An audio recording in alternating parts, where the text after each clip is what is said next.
So continuing with the previous video, buffer. நாமளா buffer எந்த பெர்ஸ்பெக்டிவ்காக use பண்ணுறோம் அப்படிங்கிறது ஞாபகம் இருக்கணும். இப்போ எக்ஸாம்பிள் என்னுடைய சிஸ்டம் வந்து கிளைண்ட் சிஸ்டம்னு ஏற்கனவே நான் சொல்லிட்டேன். I am communicating with the last and destination. அது வந்து என்னோட சர்வர்னு சொல்லிட்டேன். வழக்கமாக வந்து நம்மளுடைய கான்ஃபிகரேஷன், என்னோட சிஸ்டத்தோட கான்ஃபிகரேஷனையும் சர்வரோட சிஸ்டமோட கான்ஃபிகரேஷனையும் கொஞ்சம் கம்பேர் பண்ணி பாருங்க.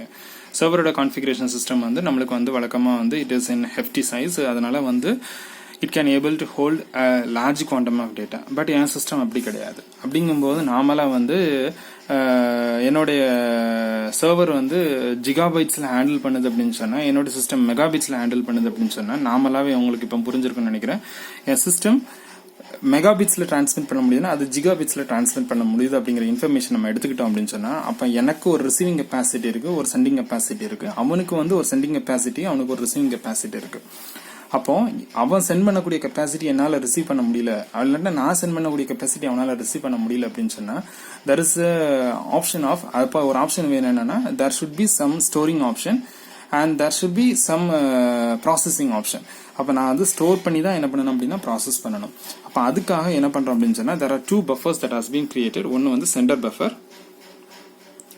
சென்டிங் பஃபர், இன்னொன்று வந்து ரிசீவிங் பஃபர். சரியா? நார்மலாக இது வந்து ரெண்டு பஃபர்ஸும் ரெண்டு சைடும் வந்து கிரியேட் ஆயிருக்கும். கிளைண்ட் சைட்லையும் கிரியேட் ஆயிருக்கும், இன்னொன்று வந்து சர்வர் சைட்லையும் கிரியேட் ஆயிருக்கும்.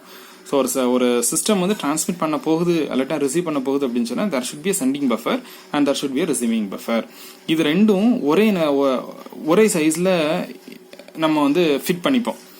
நாமளாக வந்து இப்போ எக்ஸாம்பிள் வந்து என்னோட சிஸ்டமும் என்னோட சர்வர் சிஸ்டமும் டிரான்ஸ்மிஷன் போகுது அப்படின்னு சொன்னால், இவன் வச்சிருக்கிற பஃபரோட சைஸ் என்ன, இதுல இருக்கக்கூடிய பஃபர் சைஸ் என்ன, இது ரெண்டும் ஏன்னா அனானிமஸா வந்து என்னவா இருக்கணும் அப்படின்னா ஆல்மோஸ்ட் ஈக்குவலண்டா இருக்கணும். இதை எதை வச்சு ஃபிக்ஸ் பண்றோம் அப்படின்னு சொன்னா, விண்டோயிங் அப்படிங்கிற ஒரு சைஸ் வச்சு ஃபிக்ஸ் பண்றோம். ஏற்கனவே இந்த விண்டோயிங் சைஸ் வந்து நம்ம வந்து டிரான்ஸ்போர்ட் லேயர் ஆரம்பிக்கும் போது பேசிப்போம். இந்த windowing size is been fixed by using two side. ஒன்னு வந்து ரிசீவரோட விண்டோ சைஸ், இன்னொன்னு வந்து நெட்வொர்க்கோட விண்டோ சைஸ். இது ரெண்டையும் வச்சு தான் நம்ம வந்து இந்த ஒரு விண்டோ ஃபிக்ஸ் பண்ணோம். We call this is congestion window. நாம இருக்குன்னு நினைக்கிறேன். அப்போ ஆல்மோஸ்ட் இந்த ரெண்டு விண்டோ சைஸும் ஈக்குவலன்ட் டு ஈச் அதரா இருக்கும். அட் த சேம் டைம் இப்போ என் சிஸ்டத்தில் வந்து ரெண்டு ப்ராசஸ் வந்து ஓப்பன் ஆயிருக்குன்னு வச்சுப்போம். Process communicating with the server, இந்த ப்ராசஸ் இன்னொரு சர்வரோட கம்யூனிகேட் பண்ணுது. அப்போ இந்த விண்டோ சைஸ் ஈக்குவலண்டா இருக்கணும்னு அவசியம் கிடையாது. சொல்ல புரியுதா? இந்த விண்டோ சைஸ் ஈக்குவலண்டா இருக்குன்னு அவசியம் கிடையாது. திருப்பி சொல்றேன், இந்த ப்ராசஸ் இந்த சர்வரோட கம்யூனிகேட் பண்ணுது, இன்னொரு ப்ராசஸ் இன்னொரு சர்வரோட கம்யூனிகேட் பண்ணுது அப்படின்னு சொன்னா, இதனோட விண்டோ சைஸ் ஈக்குவலண்டா இருக்குன்னு அவசியம் கிடையாது. சரியா? இந்த பேசிஸ்ல ஒரு சென்டர் சைட்ல என்னென்ன இருக்கணும் அப்படின்னு சொன்னா, சென்டர் பஃபர்ல என்னென்ன இருக்கணும் அப்படின்னு சொன்னா, வழக்கமா வந்து நான் இங்கே வச்சு எக்ஸ்பிளைன் பண்ணிடுறேன்னு நினைக்கிறேன். இது வந்து ஒரு சர்க்குலர் பஃபரா தான் இருக்கணும். வழக்கமா ஒரு சர்க்குலர் பஃபரா தான் இருக்கணும். ஏன்னா வந்து the buffer will run to and fro. சரியா? அப்ப certain bytes have been sent and certain bytes are not been sent and certain bytes are kept to write. அப்போ 3 கண்டென்ட். இந்த ஷேடு வந்து என்ன அப்படின்னு சொன்னா, இந்த திக்கஸ்ட் ஷேடு பாத்தீங்க அப்படின்னு சொன்னா, இந்த டேட்டாஸ் வந்து ஏற்கனவே அனுப்பியாச்சு, இந்த டேட்டாஸ் இன்னும் அனுப்பல. இந்த டேட்டாஸ் வந்து என்ன பண்ணிக்கலாம்னா பஃபர்ல நீ ஃபில் பண்ணிக்கலாம். வழக்கமா வந்து பஃபர் வந்து என்ன பண்ண மாட்டாங்கன்னா கம்ப்ளீட்டா வந்து ஃபில் பண்ண மாட்டாங்க. There will be certain quantum of bytes will be left out. இப்போ வழக்கமா வந்து ஒவ்வொரு செல்லும் பாத்தீங்க அப்படின்னு சொன்னா it is capable of holding 8 bits, அப்படி இல்லைன்னா 1 byte. சரியா?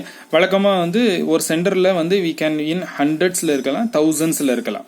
சரியா? thousandsல வந்து நம்ம பஃபர் கெப்பாசிட்டி வச்சிருக்கலாம், இல்லாட்டா hundreds இல்லாட்டா thousands ஆஃப் பஃபர் கெப்பாசிட்டி வச்சிருக்கலாம். இங்க பாத்தீங்கன்னா லிமிடெட்ல காமிச்சிருக்காங்க. ஏன்னா நம்ம வந்து ஸ்டடி பர்பஸ்ல எடுக்கிறதுனால நம்ம லிமிடெட்ல காமிச்சிருக்கோம். ஸோ பஃபர் வந்து இங்க வந்து it is a sent item, it is a not sent item. அதாவது அங்க வந்து பஃபர்ல வந்து டேட்டா ஃபில் ஆயிருக்குது, இது அடுத்த டேட்டா அனுப்பணும்.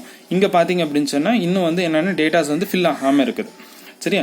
அதே இது ரிசீவர் சைட்ல போனீங்க அப்படின்னு சொன்னா ரெண்டே இது, the data that is not been red and அடுத்த பைட் ரிசீவ் பண்றது. அப்படின்னா மீனிங் என்ன, ஏற்கனவே வந்து ரிசீவ் பண்ணி ரெட்டான டேட்டா வந்து ஆட்டோமேட்டிக்கா இந்த பஃபர்ல இருந்து வெளியில போயிருக்கும். சொல்ற புரியுதா? அப்படின்னா வந்து நான் இதை வாசிச்சுட்டேன் அப்படின்னு சொல்ற இன்ஃபர்மேஷனுக்கு நான் என்ன பண்ணிருப்பேன் அப்படின்னு சொன்னா ஆட்டோமேட்டிக் அக்னாலஜ்மெண்ட் சிக்னல் அனுப்பியிருப்பேன். இப்போ நல்லா பாருங்க, ரெண்டு சிஸ்டமும் it is been communicated by using a tube structure. ஒரு டியூப் லைக் ஸ்ட்ரக்சர்ல தான் என்ன பண்றோம் அப்படின்னு சொன்னா it is been communicated to the destination. To the destination. So இதுதான் வந்து வழக்கமாக we call it as a buffer. இது நல்லா ஞாபகம் வச்சுக்கோங்க. என்னுடைய கெப்பாசிட்டி உன்னுடைய கெப்பாசிட்டி ரெண்டுமே வந்து யூனிஃபார்மாக இருந்தால் மட்டும்தான் இந்த டிரான்ஸ்மிஷன்ஸ் வந்து ப்ராசஸ் நடக்கும். பட் ரெண்டு process running in same system, இன்னும் ரெண்டு சர்வரோட கம்யூனிகேட் பண்ணும்போது இதனோட விண்டோ சைஸும் வேற இருக்கலாம். சரியா? இந்த காம்பினேஷன்ல நீங்க எடுத்தீங்க அப்படின்னு சொன்னா வழக்கமா TCP will send a group of packets. இது வந்து பாத்தீங்க அப்படின்னு சொன்னா it will send a group of packets. ஒரு group of packets வந்து வழக்கமா வந்து TCP வந்து ஒரு group of packets அனுப்புச்சு அப்படின்னு சொன்னா then that group of packet is called as a segment. அதுதான் செக்மெண்ட் சொல்லுவோம். For example வந்து நான் once again going to my system.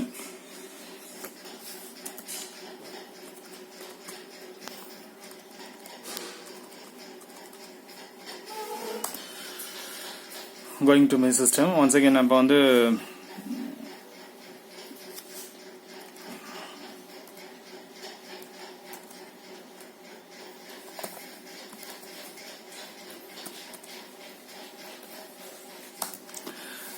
இப்போ ஆன்லைன் தமிழ் நியூஸ் எடுத்துருக்கிறேன், நல்லா கவனிங்க.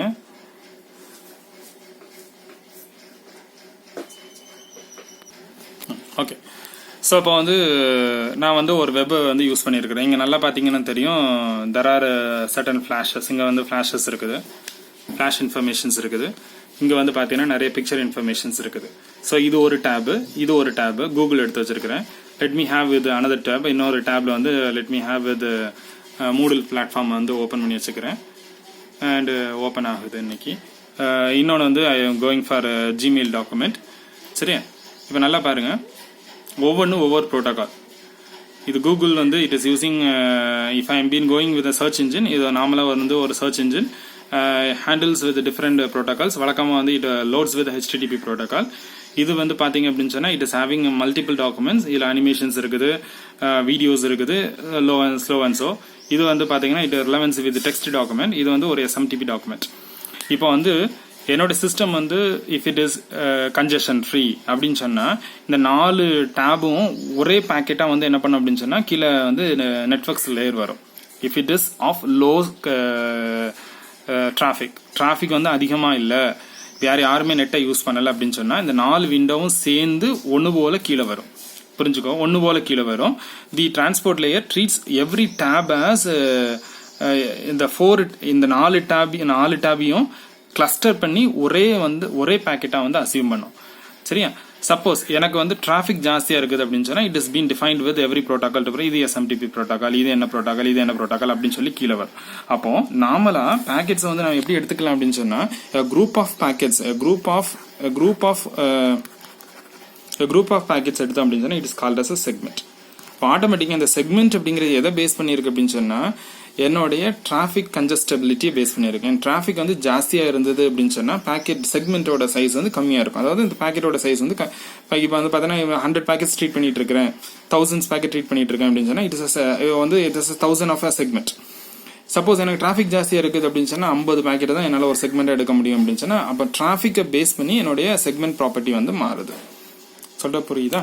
சோ இந்த பெர்ஸ்பெக்டிவ்ல பாத்தீங்க அப்படின்னு சொன்னா so a group of bytes அல்லனா group of packets, இந்த packetsங்கிறது it has been relevant with data link layer, a group of packets that has been treated as a segment. சரியா?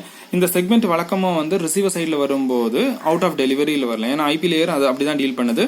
இது delivers a packet to the last end destination in the terms of in order delivery or out order delivery. But transport layer என்ன பண்ணுது அப்படின்னு சொன்னா அது வந்து இன் delivery, அதாவது ஒரு பாக்கெட்டுக்கு ஒரு செக்மெண்ட்டுக்கு பின்னாடி அடுத்த செக்மெண்ட் வரணும்னு எதிர்பார்க்குது. அதுக்காக தான் என்ன பண்றோம் அப்படின்னு சொன்னா we are loading with this buffer. அதுக்காக தான் இந்த பஃபர் நம்ம யூஸ் பண்ணிருக்கோம். இப்போ எக்ஸாம்பிள் வந்து எனக்கு வந்து 6001 அப்படின்னு ஒரு செக்மெண்ட் வந்து சேர்ந்திருக்கு. பட் எனக்கு அடுத்த செக்மெண்ட் வந்து 8001 வருது. பட் 7001 நடுவில் இருக்கதை காணும் அப்படின்னு சொன்னா this has been holded back. 7000 segment அப்படிங்கறது வந்ததுக்கு அப்புறம் 8000 செக்மெண்ட் வந்து ரீட் பண்ணும். அது வரைக்கும் என்ன பண்ணும் அப்படின்னு சொன்னா this will be kept in the buffer and it has been set as non-read. சொல்ற புரியுதா? சோ இந்த மாதிரி இன்ஃபர்மேஷனை தான் நம்ம என்ன பண்றோம் அப்படின்னு சொன்னா TCP லேயர் ஹேண்டில்ஸ். அதே மாதிரி வந்து செக்மெண்ட்ஸ் வந்து ஒரே மாதிரி சைஸ்ல இருக்கணும் அவசியம் கிடையாது. நான் அதான் சொன்னேன்ல, இப்போ வந்து when the transmission starts, இப்போ எனக்கு வந்து டிரான்ஸ்மிஷன் ஆரம்பிக்கும் போது இந்த 4 டேபையும் ஒரே பாக்கெட்டு கீழே நான் கொண்டுட்டு வரேன் அந்த அளவுக்கு வந்து டிராஃபிக் இருந்தது. போக போக எனக்கு வந்து டிராஃபிக் ஓடுது அப்படின்னு சொன்னா ஆட்டோமேட்டிக்கா செக்மெண்ட் வந்து நீ ரீஆர்டர் பண்ணிக்கலாம். இந்த ரீஆர்டர் பண்றது என்ன அப்படின்னு சொன்னா, it is been நெகோசியேட்டட் with respect to the destination that is the receiver with respect to the capacity of the network. இதை பேஸ் பண்ணி செக்மெண்டோட சைஸ் மாறிக்கிட்டே இருக்கும் throughout the communication. The first packet first segment ஆரம்பிக்கும் போது தௌசண்ட்ஸ்ல ஆரம்பிச்சிருக்கலாம். போக போக போக போக அது நெகோசியேட் ஆகி சின்னதுல ஆரம்பிச்சு 100ஸ்க்கு போயிருக்கலாம், இல்லைன்னா 50ஸ்க்கு போயிருக்கலாம். சில நேரம் 50ல இருந்து திருப்பி என்ன பண்ணிருக்கலாம்னா 500க்கு மாறி இருக்கலாம். இது வந்து என்னன்னா டிரான்ஸ்மிஷன் கெப்பாசிட்டி வந்து ஆன் ப்ராக்ரஸ்ல மாறிக்கிட்டே இருக்கும். இந்த இன்ஃபர்மேஷன் ஞாபகம் வச்சுக்கணும். சரியா? ரெண்டாவது, வழக்கமா TCP protocol will support for full duplex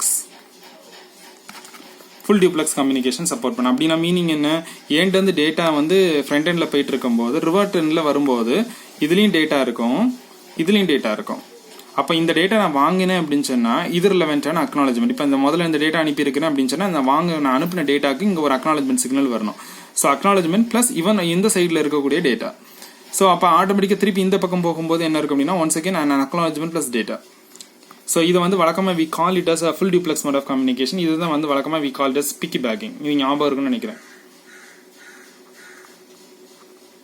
piggybacking நம்ம சொல்லுவோம் இல்லையா, அந்த இது ஞாபகம் இருக்குன்னு நினைக்கிறேன். The concept is accepted in TCP protocol. Let we continue in the next video. Thank you.